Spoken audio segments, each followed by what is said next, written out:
Owning a high-end camera doesn't make you a good photographer. Being able to play an instrument doesn't make you a good musician.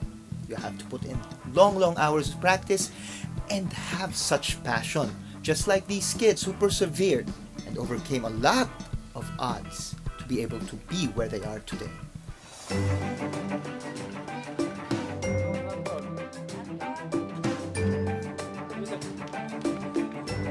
With a population of over 8,000, Barangay Agdao is regarded as one of the busiest places in the city, with streets filled with cars, jeepneys, and people.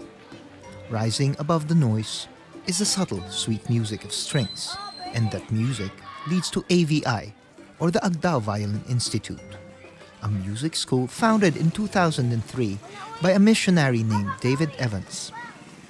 AVI started when a missionary from the States named David Evans had a burden in his heart to share his talent in violin when he was here at Mercy Clinic.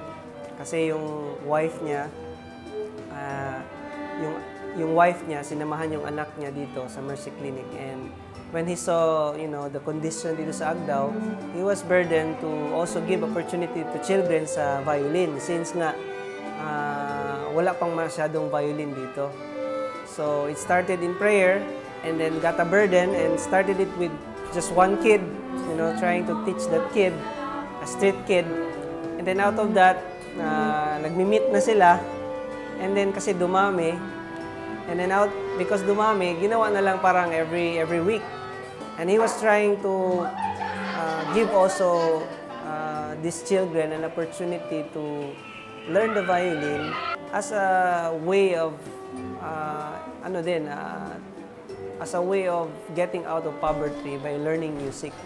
Alongside with that is in-inculcate din niya yung values formation sa mga bata.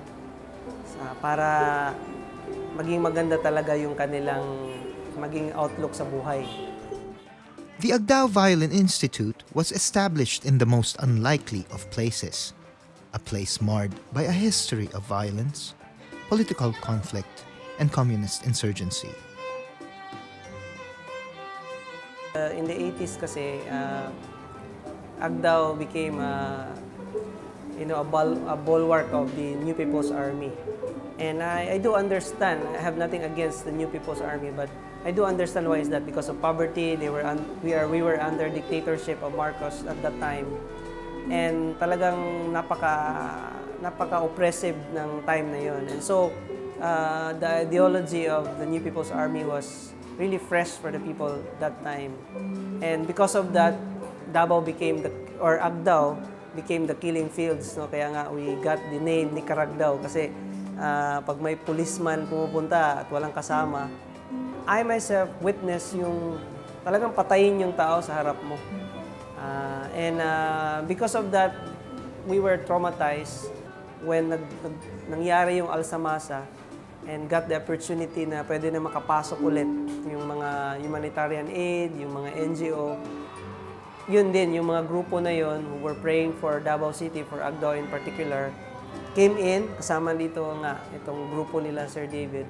So with this program, and I think there are other program also, will give the children of Agdao an opportunity to find life once more.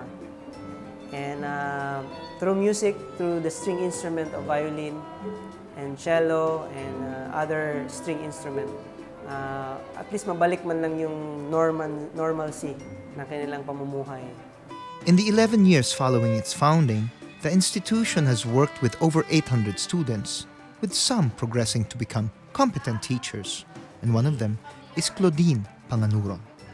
Grade 3 ko nag-join og AVI, tapos naka-join kong AVI tungod kay namin nadugan do sa amoa na ay violin school. Tapos AVI violin akong gipili kay prayer lamang good, tapos usahay lang pod ang naga-play og violin mo to out of curiosity nag-join me ato. Now a graduating student from the University of Southeastern Philippines, she shares how her experiences at the institute influenced her to choose a bachelor's degree in education, naay nagtap sa amuan na since dugay naman ko sa violin, kami na po daw ang magtudlo sa mga beginners na bata. Then, from then on, nag-assist ako. Then, afterwards, kaya ako na ang nagatudlo.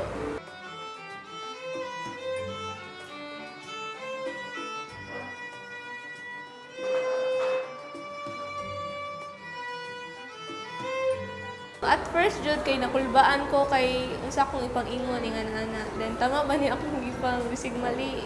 But kanang pagkahuman naman kay mas na value na ko kung saan ang pag kanang grow ko sa child na nag-play o violin. One of the reason ko na education ko is tungod po sa violin. Murag naginahanap ko tudlo og kanang mga bata. Since 2003, the goal of the Institute has been to give impoverished children a chance to learn music without associated high cost, and to help them financially by providing assistance and opportunities to make use of their talents. Most of them have been consistently playing for weddings, birthdays, and other celebrations, therefore giving them a means of earning extra money.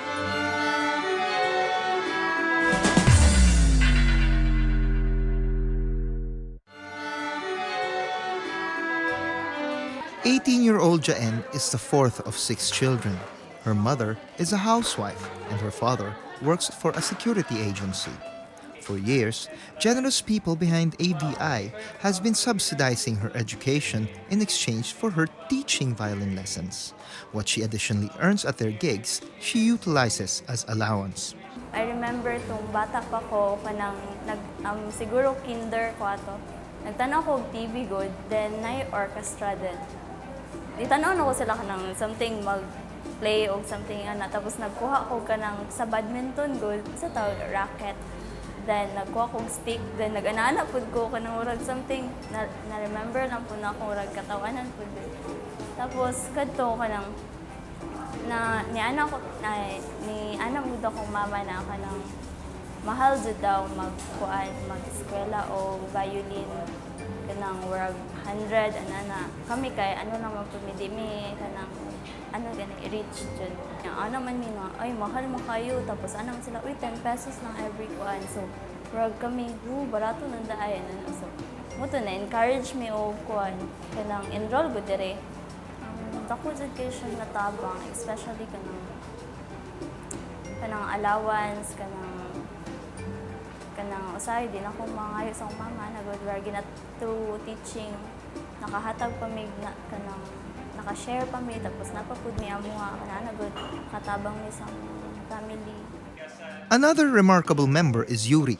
Homeschooled for most of his life, his being sheltered did not hinder him from becoming an effective group leader or a remarkable musician.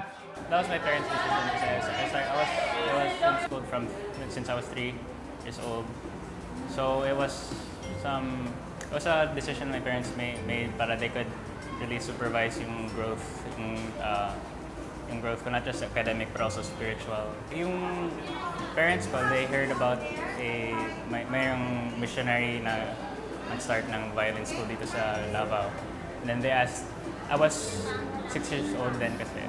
So they asked if I wanted to start yung violin. Then I said yes. I'm not very social sa ganyan. Pero there's something about music and you don't necessarily have to be you don't have to be very very good friends with somebody to be able to play a piece with somebody else. For example, when we were able to work once with sa international school dito sa Davao with other mga Americans and Koreans, we didn't have to understand each other we didn't have to know each other's language kasi parang music is something like a universal language na. This year, Yuri is off to a great adventure. He was awarded with a university scholarship in the US, and he attributes this achievement to AVI. Yung scholarship committee abroad was they considered the student holistically. So not just academics ang tinitingnan nila, they also look at the extracurricular activities. And what they want sa extracurriculars are not just these short-term involvements na let's say 1 week na camp or like one-day service, community service. They want yung long-term na involvement, and I was able to be involved with ABI for mga 2 or 3 years before in high school. So it was a big help talaga. Being a non-profit organization, AVI has been plagued with financial problems and other dilemmas, including a dwindling population of mentors that has left the school searching for willing teachers.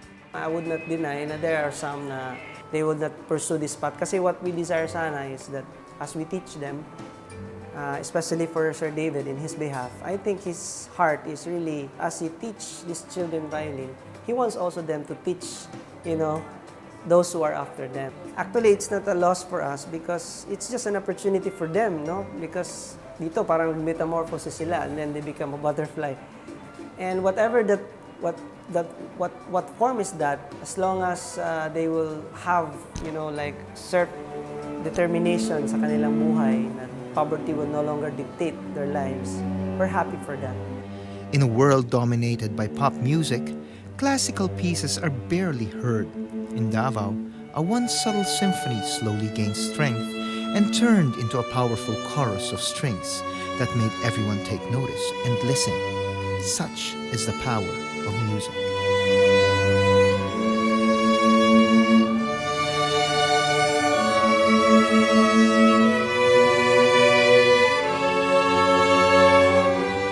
My hopes and dreams really for these kids is that they can be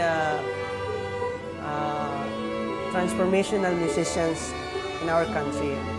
Sana ang aming panalangin sa mga bata is that ang pagmamahal nila sa Diyos at pagmamahal sa bayan, yun ang magiging determining factor na sila ay galing naman sa Agdao Violin Institute. I found kanang joy in playing violin. A lot of fun. Yeah. Kung walay ABI, dili ko mahimo kuan. Siguro dili makumpleto akong life, dili ko ma-happy karon. Through ABI po kanang violin music magud kanhil pa the soul good na. Then mag-play lang ka og kanang mga pieces, mo to mais imong feeling na okay na ang tanan.